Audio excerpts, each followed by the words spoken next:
গরু কেটে 7 ভাগ করা যায়, 20 ভাগ করা যায়, 5 ভাগ করা যায়, 3 ভাগ করা যায়, জানটা ভাগ হয়। ইসমাইলের বিনিময়ে আমরা একটা মহান কোরবানি দিলাম, ওটাকে ভাগা না আস্ত বলেন, জীবন্ত দুম্বা না। আপনি ফকি ফিল মজহাব হতে পারেন, মজহাবি ফকি আপনি, আমরা হাদিসের ফকি। ও আলামুন নাস বিআকওয়ালিহি ওয়া হাওয়ালিহি, যারা আল্লাহর রসুলের কওল এবং ফেল সম্পর্কে, কথা এবং কর্ম সম্পর্কে অন্য সবার চাইতে বেশি জানে। আলহামদুলিল্লাহ, এটা আহলের গর্ব, যারা কথায় কথা হাদিস বলে। হাদিস তাদের যত মুখস্থ আছে, একটা সাধারণ আমাদের সংগঠনের কর্মীদের যত হাদিস মুখস্থ আছে, বড় বড় বিদাতে আলেমদের সে মুখস্থ নেই। এই অহংকার আমরাই করতে পারি। শুধু আহলে কি ওখানে বইয়ের শুরুতেই 15টা আছে। আর যারা আমাদের খুতবা শোনে তারা জানে প্রতি সপ্তাহে কতগুলো হাদিস বলে আমরা এখানে। যারা প্রতিটি কথায় হাদিসের রেফারেন্স দেয়, প্রতিটি কাজে হাদিস থেকে আলো গ্রহণ করে, এবং যাদের সামনে আল্লাহ রসুল দ্বিতীয় কোনো অনুসরণীয় ব্যক্তি নাই, তারাই হলেন আহলে হাদিস, তারাই হলেন ফেরকা নাজিয়া। এ দুটো গেল। 3 নম্বর, ওয়া আযামুহুম তাময়ীজান বাইনা সাহিহিহা ওয়া সাকিমিহা, সহিহ জয়ী বাছাইয়ের মধ্যে তারাই সর্বাগ্রের আগে। বাংলাদেশের সহিহ হাদিস কথাটি কারা নিয়ে এসে বলতে পারেন? বলতে সাহস হচ্ছে না। আহলে হাদিস যুব সংঘের আগে কেউ সহিহ হাদিস কথা বলতো না, খালি হাদিস, কোরআন হাদিস, কোরআন হাদিস। অন্যরা বলে কোরআন সুন্নাহ, কোরআন সুন্নাহর আইন চাই। আমরাই কেবল বাংলার জমিনে পবিত্র কোরআন ও সহিহ হাদিসের দাওয়াত দিয়েছি, এবং সমস্ত কাজে সহিহ হাদিস বাছাই করার চেষ্টা করেছি। আর এই জন্যে আমরাই মানুষের কাছে বেশি গাল খেয়েছি। সমস্ত হুজুর জগৎ খেপা আমাদের উপরে, যে বাবা কথা কথা হাদিস অনেক পারা যায় নাকি? এমনকি টিটকারি বলা হয়েছে, গালার সাহেবকে বলো বেগুন খাওয়া যাবে, কোন হাদিসে আছে? বুঝছেন, টিটকার যে কথা দিয়েছে আমাদেরকে আল্লাহ ভালো দেয়, পিছনে দেয়, সামনে কেউ আসে না। ওই সাহস কারণ নাই।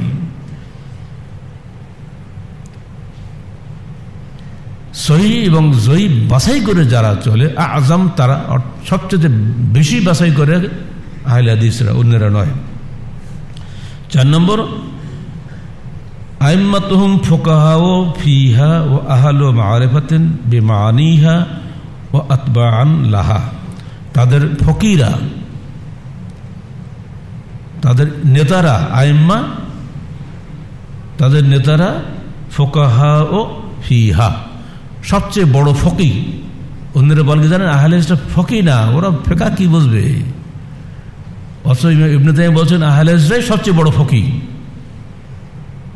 আপনি ফকি ফিল মজহাব হতে পারেন, মজহাবি ফকি আপনি, আমরা হাদিসের ফকি। কোন হাদিস কোথায় কিভাবে বলা হয়েছে ওটা আমরা জানি, সেইভাবে তো আমরা ব্যাখ্যা দেই। সামনে কোরবানি আসতেছে না, আপনার ফেকা বলছে যত পারো ভাগা খাও, আপনি ফকি, যত পারো ভাগা খাও, গোশ হলি হলে বিসমিল্লাহ আল্লাহু আকবার দিলে বাস কোরবানি হয়ে যাবে। অথচ কোরআন বলছে ফাদায়নাহু বিযিবহিন আযীম, ইসমাইলের বিনিময়ে আমরা একটা মহান কোরবানি দিলাম, ওটাকে ভাগা না আস্ত বলেন, জীবন্ত দুম্বা না। আল্লাহ রসুল কি করছে? আলা লিকুল্লি আহলি বাইতিন ফি কুল্লি আমিন উযহিয়া, মৃত্যুর 80 দিন পূর্বে বলে গেলেন প্রত্যেক পরিবারে একটা করে কোরবানি, মানে কি ভাগা? এগুলো কওল। এবার তার আমল দেখেন, আকবানানে আমলাহাইনে, 2টা শিংওয়ালা খাসি, কোন হয়েছে একটা বকরি, কোন হয়েছে এমনকি হজে গেছেন সপরিবারে, সেখানেও বাকারাতুন ওয়াহিদা, একটা আস্ত গরু দিয়েছেন। ভাগাভাগের মধ্যে আমার রসুল নাই। আমরা ফকি, এমন ফকি আমরা, যত পারো গোশ খাও, তোমার কোরবানি হয়ে যাবে।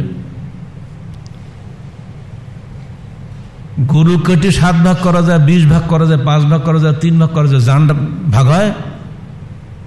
জান কোন ভাগে যাবে? এই ফকি আমরা না, ডাইরেক্ট হাদিসে পরিষ্কার আসে দেখতে পাচ্ছি, সেটা আমরা করে যাচ্ছি।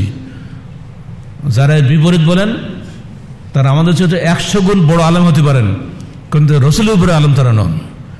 রসুলের কাজের উপরে কারোরই কোনো কাজ আমরা গুরুত্ব দেই না। এই ক্ষেত্রে তারা ভুল করেছেন, অন্য ক্ষেত্রে ঠিক আছে, কিন্তু এই ক্ষেত্রে তারা মারাত্মক ভুল করেছেন। হাজার হাজার মানুষকে পথভ্রষ্ট করে চলে যাচ্ছেন, চলবে না।